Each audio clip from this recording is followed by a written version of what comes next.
சொத்து பிரச்சனை இங்கே ரெண்டு பங்காக பிரிக்கணும் அப்படின்ற விதத்தில் இங்கே பெரிய பிரச்சனையும் நடந்துக்கிட்டு இருக்கு. இந்த விஷயம் எங்கள் பாக்கியத்துக்கும் மாணிக்கத்துக்கும் தெரிய வர வீட்டிலேருந்து கிளம்பும் போதே எங்கள் மைண்ட் சொல்கிறாங்க, தேவையில்லாத விஷயத்தில் நீங்கள் தலையிட வேண்டாம், சுடருடைய வாழ்க்கையாவது நல்லா இருக்கட்டும், இப்படி தான் ஏன் விஷயத்தில் அடிக்கடி தலையிட்டு என்னை பார்க்க வரேன்னு சொல்லி இங்கே நிரந்தரமாக கூட்டிகிட்டு வந்து இங்கே இருக்க வச்சுட்ருக்கீங்க. இது பார்த்தாதுக்கு தேவையில்லாத விஷயத்தில் நீங்கள் தலையிட்டு இன்னும் பெரிய பிரச்சனைகள்லாம் நீங்கள் கொண்டு வர வேண்டாம். சுடராவது அவங்க நிம்மதியாக இருந்துட்டு போகட்டும், நீங்கள் அங்கே அவளை பார்க்க எல்லாம் போக வேண்டாம் அப்படின்னு சொல்ல, யோ இவ இப்படி தைய சொல்வான், இவ சொல்றதை கேட்டுட்டுலாம் நம்மளால இங்கே இருக்க முடியாது, நீ கிளம்பிய நம்ம உடனே போகலான்னு சொல்லிட்டு என்ன பண்ணுறாங்க, பாக்கியம் மாணிக்கத்தை கூட்டிக்கிட்டு நேராக அந்த வீட்டுக்கு கிளம்புறாங்க. நேராக வந்துட்டு இங்கே வீட்டுக்கு வராங்க. ஆல்ரெடி பிரச்சனைகள்லாம் ஒரு பக்கம் போயிட்டுருக்க தான் செய்து வீட்டுக்கு வந்த சம்மந்தியை உள்ளே வாங்க அப்படின்னு கூப்பிட்டு உட்கார வைக்கிறாங்க. சரி நீங்கள் பேசிக்கிட்டுருங்கன்னு சொல்லிட்டு இங்கே என்ன பண்ணுறாங்க, சக்திவேல் வந்துட்டு நேராக உள்ளே கிளம்பி போகிறாங்க. சம்மந்தி என்னாச்சு, ஏதாவது உடம்புக்கு முடியலையான்னு அப்படின்னு சொல்லி கேட்டுக்கிட்டு இருக்காங்க. இங்கே பாக்கியம் வந்துட்டு மாறிக்கிட்டேன், அதெல்லாம் எதுவும் இல்லை, அவர் கொஞ்சம் மனசு சரியில்லை அப்படின்னு சொல்லிட்டு இருக்கும்போதே என்னாச்சுன்னு சொல்லி கேட்க அப்போ தான் குமார் வந்துட்டு விஷயத்த சொல்கிறாங்க. குமார் சொன்ன விஷயத்தை கேட்டதும், அது எப்படி அது இந்த வீட்டில் இருக்க சொத்து நீங்கள் 2 பேரும் சம்பாதிச்சு உழைச்சது, அது போக இந்த சொத்துல இன்னொருத்தவங்களுக்கு கொடுக்கணும்னா அதை யாரால தான் ஏற்றுக்க முடியும், அதான் சம்மந்திக்கு கோபம் வந்துடுச்சு போல, அவர் சொல்கிறதுலேயே ஒரு நியாயம் இருக்குல்லன்னு முத்துவேலை பார்த்து சொல்ல அப்பத்தாவும் பார்த்துக்கிட்டே இருக்காங்க கோவத்தோட. அப்போ தான் பாக்கியம் சொல்கிறாங்க, நீங்களே ஒரு விஷயத்த கொஞ்சம் யோசிச்சு பாருங்கள், இந்த வீட்டிலேருந்து கோமதின்னு ஒருத்தவங்க இந்த வீட்டை விட்டு ஓடி போயிட்டாங்க, ஓடி போய் கல்யாணம் பண்ணிக்கிட்டாங்க, அதுக்கு பின்னாடியே உங்கள் 3வது பையன் பழனிவேலும் போகணுன்னு என்னை தலையெழுத்தான், இந்த வீடு வசதி வாய்ப்பு இது எல்லாத்தையும் விட்டுட்டு போய் அங்கே போய் கஷ்டப்படணும்னு என்னை தலையெழுத்தான், இத்தனை வருஷமாக அங்கே என் பொண்ணை கட்டி கொடுத்ததுக்கு பிறகும் அந்த வீட்டு மாப்பிள்ளையவே அவர் பையனையவே இப்போ வரைக்கும் சம்பளம் இல்லாத வேலைக்காரனாக தான் கடையில் வச்சு நடத்திக்கிட்டு இருக்காரு, இதில் உங்கள் வீட்டு பையனை எத்தனை வருஷமாக அவர் யூஸ் பண்ணியிருப்பாரு, எத்தனை வருஷமாக அவரை வச்சே இந்த கடையை நடத்தியிருப்பாரு, அப்படி பார்த்தா அவங்க இங்கே பழனிவேலுக்கு செய்ய வேண்டியதான் அதிகம், நீங்கள் உங்கள் தம்பிக்கு செய்யணுன்ற அவசியமே இல்லையே, சொல்லப்போனால் நீங்கள் எடுத்திருக்க முடிவு சரிதானே நான் சொல்லுவேன் சம்மந்தின்னு இங்கே மாரியை பார்த்து சொல்கிறாங்க. அது மட்டும் இல்லாமல் முத்துவேலை பார்த்து, உங்கள் வீட்டு குடும்ப விஷயத்தில் நான் தலையிடுறேன்லாம் நினைக்க வேண்டாம், இங்கே சக்திவேல் சம்மந்தி சொல்கிறத நீங்கள் கொஞ்சம் யோசிச்சு பார்த்து முடிவெடுக்கலாமே, என்ன இருந்தாலும் இந்த வீட்டை விட்டு ஓடின ஒரு பையனுக்காக யோசிக்கிறீங்க, அதுக்கு உங்கள் அப்பா சொத்தில் நீங்கள் எழுதி வைக்கிறது சரிதான், ஆனால் உங்கள் உழைப்பில் வந்த இந்த வீட்டை எழுதி வைக்கணும்னு நினைக்கிறது தப்பு இல்லையா, அதுவும் இல்லாமல் இந்த வீட்டோட ஒரே வாரிசுனா இங்கே குமரவேல் மட்டும்தான், அப்போ எங்கள் மாப்பிள்ளை பேரில் எழுதி வைக்கிறது தானே சரியாக இருக்கும், இப்போ எங்கள் மாப்பிள்ளைக்கும் பொண்ணுக்கும் கல்யாணம் ஆகிடுச்சு, 2 பேருக்கும் அடுத்து ஒரு குழந்தை பிறந்தால் இந்த வீட்டிற்கு வாரிசும் வரப்போகுது, அதை நினச்சி நாங்களும் சந்தோஷப்பட்டுக்கிட்டு இருக்கோம், இப்போ என்னடானா நீங்கள் இந்த வீட்டை இங்கே பழனிவேல் உங்கள் தம்பி பேரில் எழுதி வச்சிட்டிங்கன்னா நாளை பின்ன இந்த வீட்டில் இங்கே என் பொண்ணும் மாப்பிள்ளையே எப்படி இருப்பாங்க, அதுக்கப்புறமா இந்த வீட்டை விட்டு அவங்க வெளியே போக மாட்டாங்கன்னு என்ன நிச்சயம், இல்லை வெளியே விரட்ட மாட்டாங்கன்னு தான் என்ன நிச்சயம் அப்படின்னு சொல்லிட்டு முத்துவேலை பார்த்து கேட்கும்போது, அதுக்கு நீங்கள் யோசிக்கிற அளவுக்கோ கவலைப்படுற அளவுக்கோ இது பெரிய விஷயம் இல்லை, இதை நாங்கள் பார்த்துக்குறோன்னு அங்கே வடிவு சொல்கிறாங்க.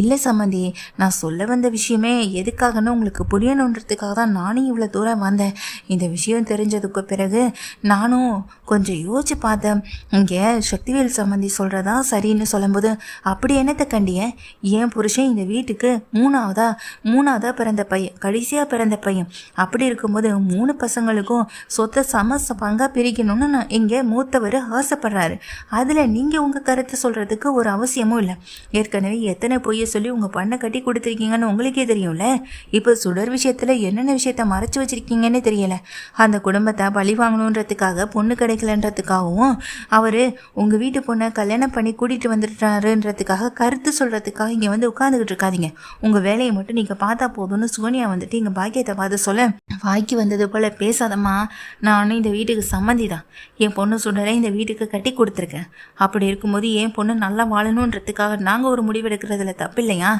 இந்த வீட்டில் இருக்க சொத்தை 2 பங்காக தான் பிரிக்கணும், ஒன்று மூத்தவருக்கு இன்னொன்று எங்கள் சம்மந்தி ஐயாவுக்கு, இப்படி 2 பங்காக பிரித்தா போதும், 3வதாக உன் புருஷனுக்கெல்லாம் பிரிக்க முடியாது, அப்படி சொத்து வேணும்னா அதோ எதிர்த்த வீட்டில் இருக்கவங்க கிட்ட போய் கேட்க சொல்லு, அப்படியே அங்கே வீட்டில் இருந்து ஏதாவது தூசி துரும்பு ஏதாவது கொடுத்தாங்கன்னா அதை எடுத்துக்கிட்டு அதை நினச்சிக்கிட்டு நகர்த்துங்க, ஏற்கனவே உங்களை நம்பி உங்களுக்கு ஒரு கடையை வேற கொடுத்துருக்காங்கல்ல, அந்த கடையவே ஒழுங்காக பார்த்துக்க முடியல, இப்போ தான் இந்த வீட்டை வேற பார்த்துக்கணுமா, ஆசை தான் அப்படின்னு சொல்லிட்டு இருக்காங்க.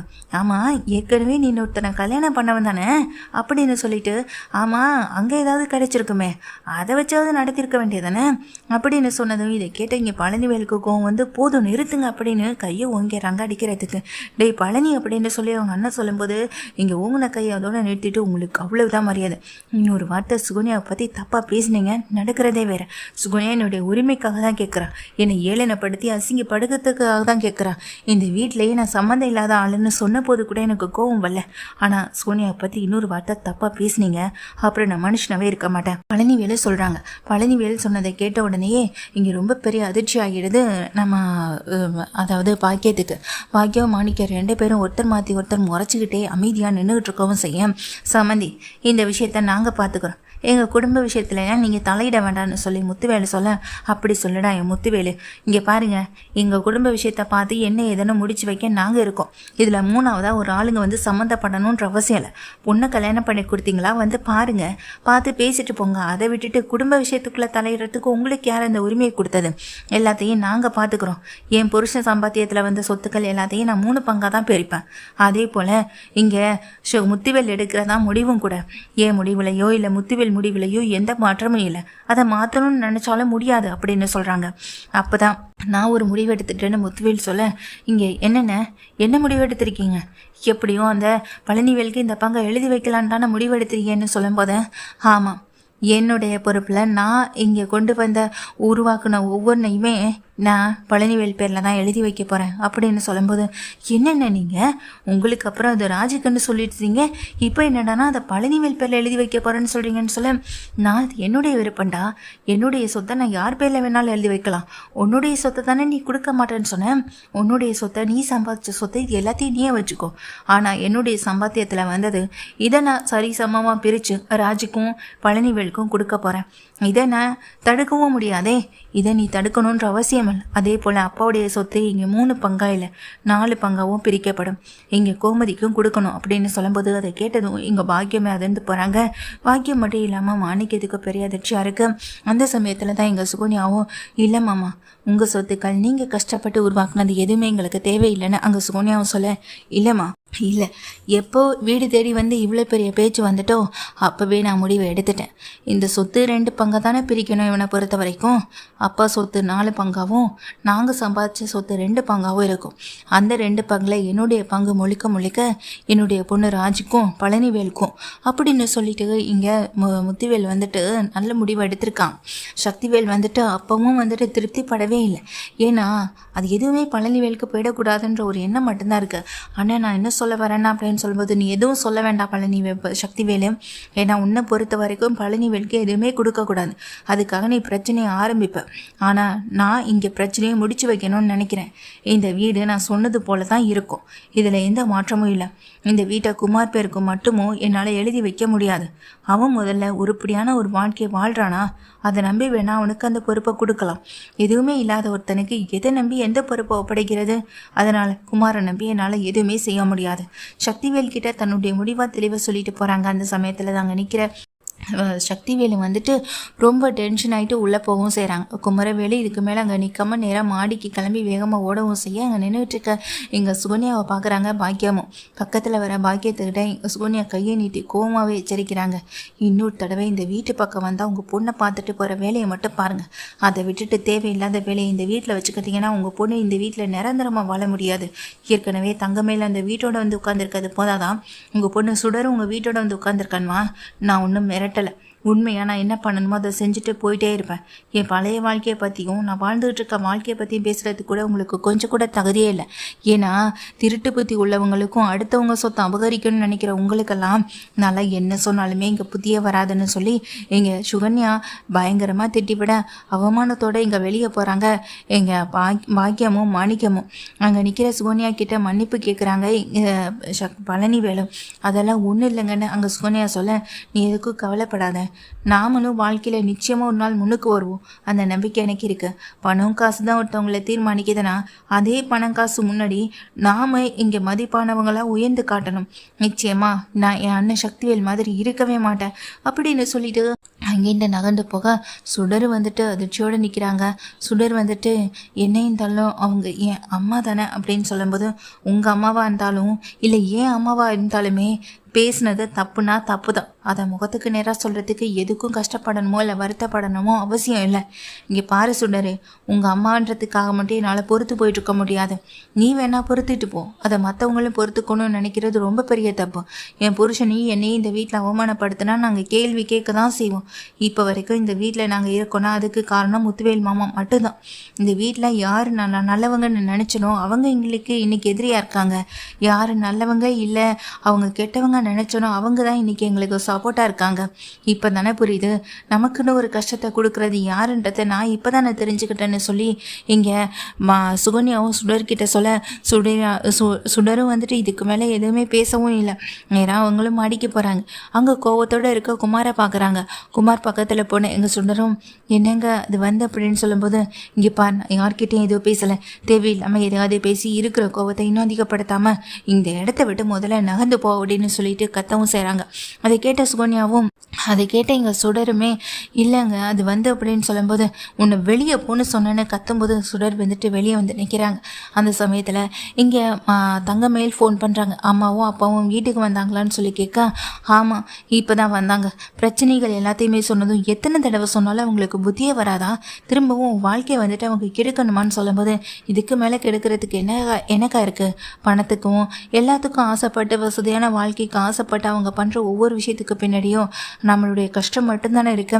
அதை அவங்களுக்கு புரிய போகிறதில்லன்னு சொல்லிட்டு எங்கள் ஃபோனை வைக்க, அவள் என்ன சொல்கிறான், சந்தோஷமாக இல்லையா அவங்க அப்படின்ற சந்தேகம் எங்கள் தங்கமேலுக்கு வரவும் செய்யுது.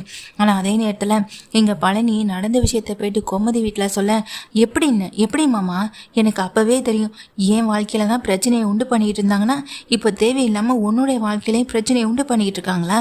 இதை சும்மா விடக்கூடாது. நீ வா மாமா போய் என்ன இதுன்னு கேட்டுட்டு வரலான்னு சரவணனை கூப்பிடுறாங்க. சரவணன் வந்து எங்கள் பழனி வேலை கூப்பிடுறாங்க.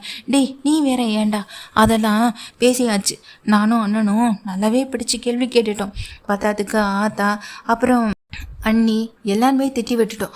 அதுக்கப்புறம் என் விஷயத்தில் தலையிட மாட்டாங்க அப்படின்னு சொல்லும்போது, இருந்தாலும் சுகன்யாவை பற்றி இப்படி பேசுகிறதுக்கு அவங்களுக்கு யாரோட அந்த உரிமையை கொடுத்தது? இதுக்கு மேலே அவங்க இங்கே இருக்க, அதாவது இவ்வளோ பேச விட்டுருக்கக்கூடாதுன்னு சொல்லி எங்கள் கோமதியை சொல்கிறாங்க.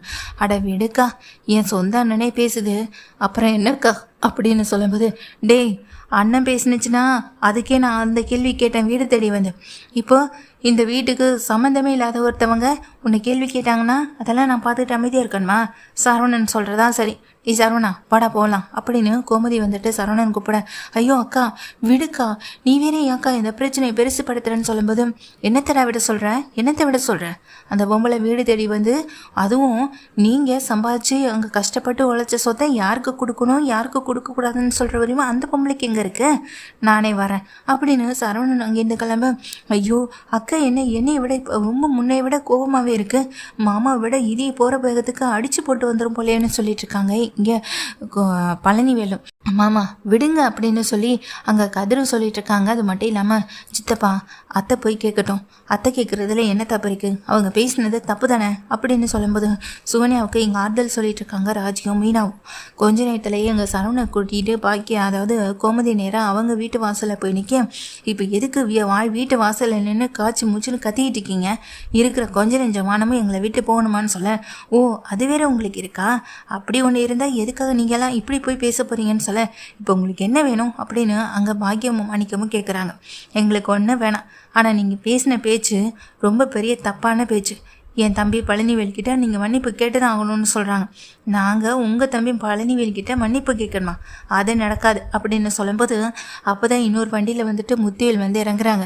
கோமதி நீ எங்கே இங்கே அப்படின்னு சொல்லும்போதும், அண்ணன் பழனிவேலை இந்த பேச்சு பேசிட்டு இவங்க இந்த வீட்டுக்கு வந்துடுவாங்க, அதை எப்படி நான் கேட்டுட்டு அமைதியாக இருக்க முடியும், அதான் நானும் கிளம்பி வந்தேன்னு சொல்ல, ஆமாம் நீ இங்கே என்னென்ன அப்படின்னு சொல்லி கேட்க, பழனிவேலை இவ்வளோ தூரம் வீடு தேடி வந்து பேசி அசிங்கப்படுத்தியிருக்காங்கல்ல, அதான் எனக்கும் கொஞ்சம் என்னால் அதை மனசு ஏற்றுக்கவே முடியலை, அதான் வீட்டுக்கு வந்து செத்த பேசிட்டு போகலான்னு வந்தேன்னு சொல்லும்போது, பேசுகிறதுக்கு என்னென்ன இருக்குது, இப்போவே இதே இடத்துல இவங்க பழனிவேல்கிட்ட மன்னிப்பு கேட்கணும், இல்லைனா நடக்கிறதே வேறு.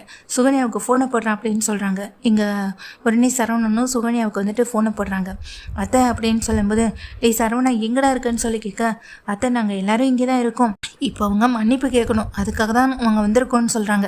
அப்போ உள்ளே இருக்க தங்கமயிலும் வந்து நிற்கிறாங்க. தங்கமயில் வந்து நிற்க, நான் தான் அப்போவே சொன்னல தப்புக்கு மேலே தப்பு பண்ணிகிட்டு இருக்கமான்னு.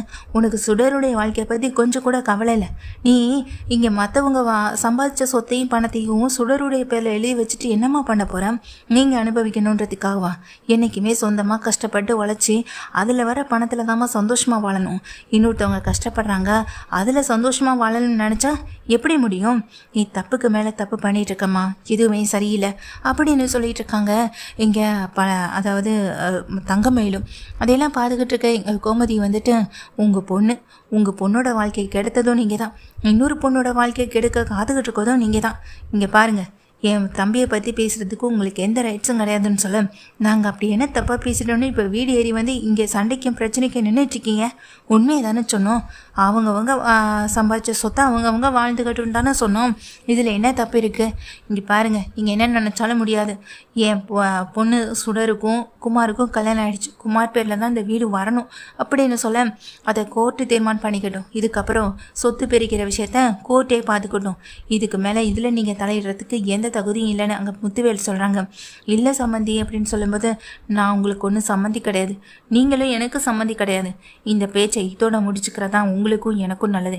இல்லை இதுக்கு மேலே நாங்கள் இதெல்லாம் செய்வோன்னு அங்கே சக்திவேலுக்கு தூண்டி விட்டுட்டே இருந்தீங்கன்னா நானும் போலீஸ் கேஸுன்னு போக வேண்டியது இருக்கும் அப்படின்னு சொல்லி மிரட்டவும் செய்கிறாங்க. இதை கேட்டதுக்கு பிறகு இன்னும் பெரிய அதிர்ச்சி ஆகிடுது. இதெல்லாம் கேட்டுட்டு தாங்க முடியாத அதிர்ச்சியில் தான் நின்றுட்டு இருக்காங்க பாக்கியமும் மாணிக்கமும். என்னடி வீடேறி வந்து உன் அம்மாவையும் அப்பாவையும் இப்படி கேள்வி கேட்குறாங்க, நீ அமைதியாக நின்றுட்டுருக்கன்னு சொல்லும்போது, நீ தப்பு செஞ்சுருக்கல, அப்போ அவங்க கேள்வி கேட்குறது சரிதானே, அப்போ நான் அமைதியாக இருக்கதும் சரிதான். இதில் நான் உனக்காக வந்து பேசுவேன்னு எதிர்பார்க்கவே பார்க்காதம்மான்னு சொல்லிட்டு அந்த தங்கமயில் ஒதுங்கி நிற்க, சரவணனும் அதை வந்துட்டு பார்க்க தான் செய்கிறாங்க. நீங்கள் பேசினது தப்புன்னு இப்போவே எங்கள் மாமா கிட்டே மன்னிப்பு கேளுங்கன்னு அங்கே சரவணனும் சொல்ல, எதுவுமே பேச முடியாமல் நின்றுக்கிட்டு இருக்க எங்கள் பாக்கியமும் அக்கம் பக்கத்தில் இருக்கவங்க எல்லாரும் வேடிக்கையும் பார்க்குறதுனால, இப்படி வீட்டுக்கு முன்னாடி கோமதியை வந்து கத்துறதுனால வேறு வழி இல்லாமல் பாக்கியம் கையெடுத்து கும்பிட்டு நிற்கவும் செய்கிறாங்க. அதுக்கப்புறம் தான் அந்த இடத்த விட்டு, இதுக்கு மேலே சொத்து விஷயத்தை பற்றி நீ ஏதாவது பேசின அப்படி நடக்கிறதே வேற. சொத்தை யாருக்கு பிரிக்கணும் எப்படி பிரிக்கணும்னு என் அண்ணனுக்கு தெரியும். இதில் நீங்கள் முடிவெடுக்கணுன்ற அவசியம் இல்லை. சம்பாதிச்சவங்களுக்கு சொத்தை பிரிக்க தெரியாதா என்ன? இதில் நீங்கள் தான் வந்து ஏதாவது சொல்லணுமா என்ன அப்படின்னு சொல்லிட்டு திட்டமும் செய்கிறாங்க. மொத்தத்தில் எங்கள் பாக்கியமும் அணிக்கமும் அவமானப்பட்டு நிற்கிறது மட்டும் இல்லாமல் வீடு ஏறி போயிட்டு அங்கே பழனி கையால் அடி வாங்குற அளவுக்கு போய் சுகன்யா முன்னாடி அவமானப்பட்டு இப்போ இங்கே வீட்டில் எல்லாருக்கும் முன்னாடியும் ஊர்க்காரவங்க மத்தியில் இந்த பழனிவேல் முன்னாடியும் சுகன்யா கிட்டேயும் மன்னிப்பு கேட்டு, இதெல்லாம் இவங்க 2 பேருக்கு தேவையான்ற மாதிரி தங்கமயில் பார்த்துக்கிட்டு இருக்கேன். தங்கமயில பார்த்தபடியே சரவணன் அங்கேருந்து நகர்ந்து போகிறாங்க. ஆனால் நான் தங்கமயில் நியாயமாக தாண்டா இருக்கா அப்படின்னு கோமதி சொல்லும்போது, எதுவுமே பேசாமல் யோசனை பண்ணியபடியே அங்கேருந்து சரவணனை போக, நல்ல வேலை அண்ணனும் கூட வந்துச்சு, இல்லைனா இந்த பொம்பளையை நம்மளால் சமாளிக்க முடியுமான்னு சொல்லி பேசிக்கிட்டு போக தான் செய்கிறாங்க. அந்த சமயத்தில் தான் பாக்கியமும் மாணிக்கமும் தங்கமயிலை பார்த்து திட்டமும் செய்ய, தங்கமயில் சொல்கிறாங்க, நீங்கள் செஞ்ச தப்புக்கு என்ன கிடைக்கணுமோ அது கிடச்சிருக்கு, நீங்கள் என்ன கொடுக்குறீங்களோ அதுக்கான பலன் தான் திரும்ப கிடைக்கும். இதுக்கு மேலே இதை பற்றி பேசி இன்னைக்கு விருப்பமும் இல்லை அப்படின்னு சொல்லிட்டு திட்டிட்டு அவங்க பாட்டுக்குள்ளே போய்ட்றாங்க. மொத்தத்தில் பாக்கியமும் மாணிக்கம் அவமானப்பட்டது மட்டும் இல்லாமல் சக்திவனும் சேர்ந்து தான் அவமானப்படுறாங்க இந்த விஷயத்தில்.